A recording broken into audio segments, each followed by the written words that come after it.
Hello and welcome back, and in this lesson we are going to look at the sequencer. Now this is just kind of a quick overview of the sequencer. There's so many things that you can do in the sequencer. I'm not going to get to everything, but I'm sure as this course progresses you will be able to see some of the different things that I do in the sequencer, and I will obviously explain that. So just a quick overview of this sequencer. So as you can see, I started a blank project again because the other one got a little bit messy. So let's add just something. Let's add the subtractor analog synthesizer to our rack. I'm just going to drag that in, and you can see that it created that. And I'm going to minimize this browser on the side. Okay, so this little circle next to browser, click that to minimize it. And then I'm going to just resize the sequencer so we can kind of have a little bit of a better picture of the sequencer. So first of all, you can see our instrument. So it's currently called bass guitar because that's the patch that's been loaded into this instrument, and we can obviously rename that. I can double click here in the sequencer and I can rename it. Let's just call this synth. You can call it anything. And then next to that you've got your mute and your solo. So if you want to mute this track, if you have multiple tracks and you just want to mute this track, you click on the M, it's going to mute that track. If you want to solo this track and mute everything else, you click on the little S. So that's the mute and solo. And another thing that you can do here is right at the top, you've got your different tools. So you've got your normal select cursor, then you've got your pencil tool that we're going to draw some notes later on. You've got your eraser, you've got your razor tool, and then you've got your mute tool and your magnifying tool and also the hand tool. Now, most of the time I just use the first two, just the pointer and also the little pencil to draw my notes. And yeah, you don't really have to use the eraser. I just use the keyboard shortcut delete if I want to delete something, but we can later look at all of those different tools. And then you can drag this. This is your song position. So this little line that you can drag around, that's your song position. And then you've got your controls here at the bottom that we quickly looked at when we looked at the interface. So you've got your play and your stop. So you can either click play there, and you can see that the song is going to start playing. Obviously we don't have anything programmed into the sequence, so you won't hear anything, and you can stop it again.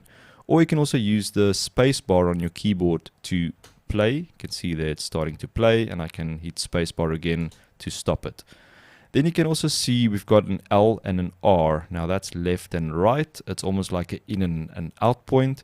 And if I drag this R to the second bar, or just the ending of the first bar, and if I hit spacebar, you'll see that that play head is going to loop between those 2 points.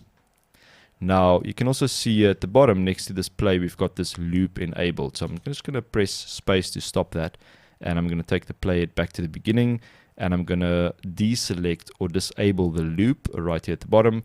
And now if I hit play, you will see that it's not going to loop between those 2 points. Now, usually I keep this on because I like to loop the song between a certain or just a certain section of the song. If I know I'm just going to work on that section, I will loop it and I will build that section as it's looping. And then when you're happy with that section, you can always expand this to loop a bigger part of your song, or you can drag the L to maybe that bar. And then if I put my play there and I play, it's just going to loop that section of your song. So I'm just going to stop that again. Let's put the L right there, and I'm going to put the R right there. So we only have this one bar looping. And we can also zoom in here. So a really easy way to do that is here at the bottom, you've got this gray bar. And if you click on this handles on the sides, you can actually click and drag, and you can see that's actually zooming in and zooming out of our timeline, just like that. And you can also click and drag this thing to the side, and that will actually scroll the sequence to the side and to the left. Alright, so it's always nice to zoom in on the section that you're working on. Let's say we're only working on this first bar. I will zoom in all the way, and now if we play that, you'll see it will loop, and it's nice and big, and you can see what's happening in this area. Alright, so how do we add a section of a song? So the easiest way to do that is just to double click anywhere where you want to create a little section of your song that we're going to be able to edit.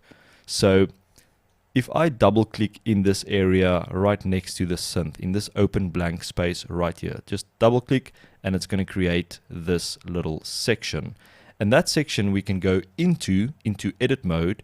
We can create our MIDI notes inside that little box, and then we can come out of edit mode. Let me show you what I mean. So you'll see it's got a little button here at the top that says edit mode. And if we click on that, it's going to take us into that section we just created. I'm just going to maximize this a little bit better and zoom in slightly like that. And in the next lesson, we're going to look at the piano roll. So don't worry too much what I'm going to do now. I'm just going to draw some random notes like that. And I'm going to click on the normal mouse pointer again. And now if I go out of edit mode, if I click this edit mode button again, you can see that those notes are actually recorded, or those notes are actually visible inside this box. And the cool thing about this is now I can either drag this around where I want to place it, or I can copy and paste it. So if I just do a Command C and a Command V, I can copy it like that and paste it like that, or I can select them and delete the ones that I want to delete. Or I can click on one of them, and if I hold an Alt on the keyboard, I can drag them out and duplicate them like that. You can also do it with multiple ones. So if I drag this out maybe twice, and if I select both of those, I can copy. So Command C and then Command V, and it's going to copy both of those. So just a really easy way to kind of arrange your song by using this double click method to create a little section. Another thing that you can do is you can change the color of these boxes. So if I want to make this one a different color, I can right click on it, and then I can go to clip color and I can select any of these colors. Let's change that one to red. So now I can see if we want to go back into edit mode, I can either click on edit mode there to toggle between edit mode and outside of edit mode, or I can double click on this box, and that's also going to take me into edit mode. So you can either use double click or this little button here on the side. The keyboard shortcut is Command E for edit. You can use that to toggle between edit mode and that. Now, something very important, if this section here at the top, this is our snapping resolution basically. So currently it's set to 1 bar. Let's say we set this to half a bar, and you will instantly see that this grid will change slightly. So now if I double click somewhere, it's only going to create a half bar section. Okay, if I change this to a quarter bar and I double click somewhere, it's going to create a quarter bar like a section. And we can go all the way down to 128th, but usually you don't really need that. Let's say 16th, so that's a little 16th. Yeah, so really, really simple. You can also resize them. Let's say, for instance, you had this on half a bar and you clicked somewhere, double clicked somewhere to create that section, but you actually wanted this to be a full bar. You can just use these little pointers on the side and just pull them out and resize them as big as you want. Really, really simple. So I'm going to change this back to bar, the grid or the snap resolution, and I'm going to delete that one, and I'm going to delete that one, and I'm going to delete that one as well. So let's quickly look at the click track or the metronome. So currently if I play this back, okay,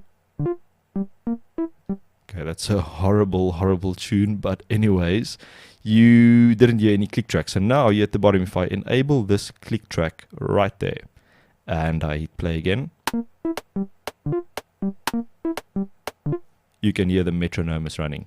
Sometimes you want that, sometimes you don't. Usually if you're recording while you're playing, so let's say the song is playing and you want to record some notes via your keyboard or MIDI keyboard, you'll want that click track to be able to keep the rhythm, but it all depends on you. And you can also use this pre-count on and off. So currently the pre-count's on, so if I go and do a little bit of recording, now you're going to hear it's going to do like a pre-count, and then when it starts, the click's going to go away. Let's have a listen. So there you can see it's recording, but it's not doing the click track. So I'm going to stop that, and I'm going to put my song position right there again, and I'm going to enable click this time as well, and the pre-count. So let's have a look. So now it's going to do the pre-count, and then it's going to carry on clicking while we're playing. So let's stop that.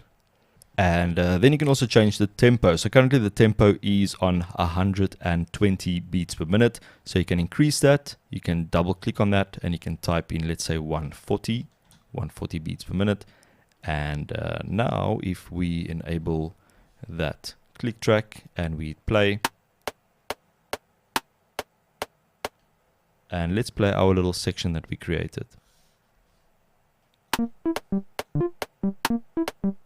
So you can hear that's a lot faster because we changed the tempo to 140 beats per minute.